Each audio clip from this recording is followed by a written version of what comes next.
হৈছে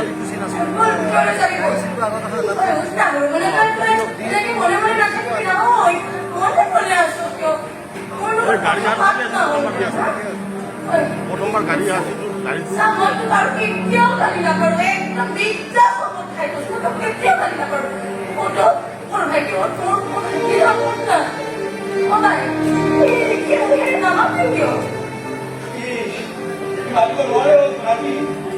কেনেকৈ মাতিব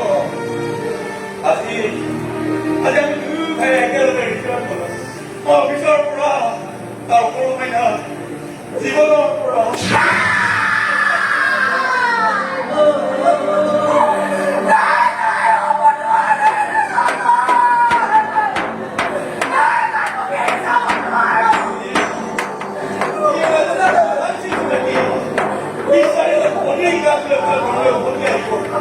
কি কথা ৰাখিলে চোৱা কি কথা ৰাখিলে ইয়াতে আৰু লগত এখন কি পোহৰ লাগিছিলে